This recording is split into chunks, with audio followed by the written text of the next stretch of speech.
Hello भक्तों, वाकई आप जानते हैं कि पृथ्वी में शेषनाग फन पर टिकी हुई है। तो हेलो दोस्तों, सनातन धर्म पुराणों में कहा गया है कि पृथ्वी शेषनाग के फन पर टिकी हुई है। इसे लेकर सोशल मीडिया में कुछ भी ऐसे ट्रेंड हो रहे हैं जैसे पृथ्वी शेषनाग पर फन पर टिकी हुई है। बात को लेकर सनातन धर्म का मजाक बनाया जा रहा है।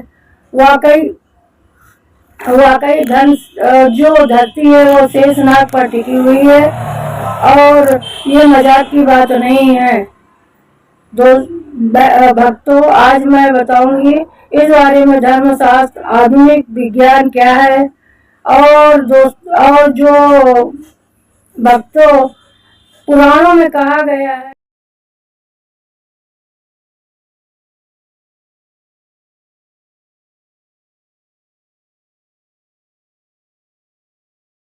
पहले तो अंतरिक्ष में जाकर पता नहीं लगा सके, लेकिन अब तो वह अंतरिक्ष से धरती में घूमते हुए देख सकते हैं। वैज्ञानिकों ने पृथ्वी के आसपास केवल शून्यता खालीपन देखा। ऐसे में पुराणों और ग्रंथों में कई बात कितनी सच है, तो चलिए जानते हैं।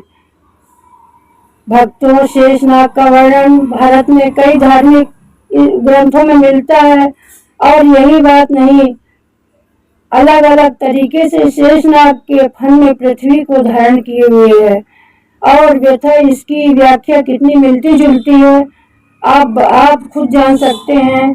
तो भक्तों, लेकिन ये सब जान लेते हैं आखिर धर्म ग्रंथ की बात क्या है। और महाभारत की कथा के अनुसार ऋषि कश्यप के दक्ष के 17 पुत्रियों से विवाह किया था और उनका नाम क्रुदु था और उनकी कोख से 1000 शक्तिशाली नागों का जन्म हुआ और नागों में सबसे बड़े शेषनाग थे। कश्यप के एक पत्नी थी जिसका नाम बिंता है। एक बार बिंता अपने क्रूर घूम रहे थे, तभी उन्होंने थोड़ा सा दिखाई दिया। क्रूर ने कहा वह घोड़ा सफेद है, परंतु पूंछ काली है। इतना कहा तो घोड़ा पूरा सफेद है। यह बात लेकर दोनों में शर्त लगी और जो हारेगा वो एक दूसरे की दासी बनेगा। इस घोड़े को देखने गए।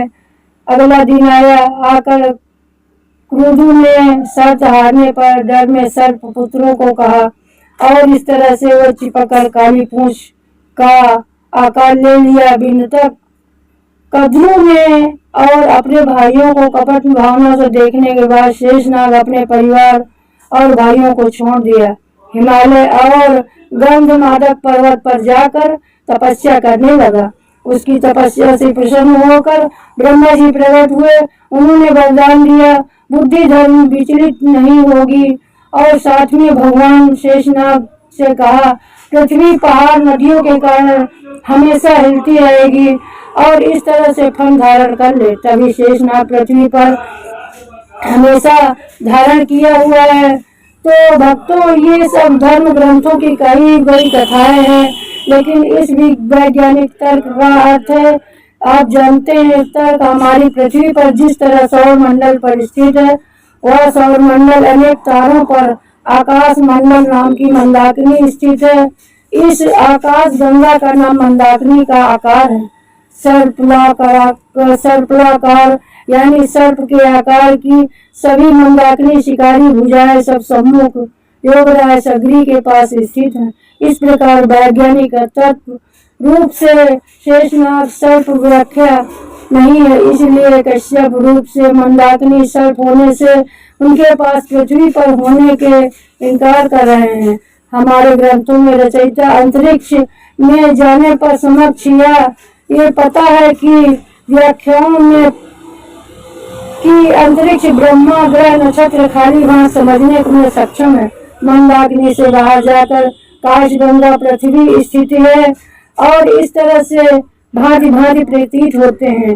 बाद में यह व्याख्या दैनिक वाक्य सटीक बैठती है। मंदाकिनी पृथ्वी का आकार है और सरसों के दाने जैसा उनके सनातन धर्म आकार है और डिटेल के मंच में चर्चा के सामने विषय नहीं है। यह खोज विषय इस प्रकार से हवाई यात्रा के बारे में सोचा भी नहीं था। वर्षों में सनातन धर्म किसी भी ग्रहों पर, नक्षत्रों पर निधन नहीं है। और नक्षत्रों का ज्ञान सबसे ही वर्षों में सनातन धर्म ग्रंथों के समान है।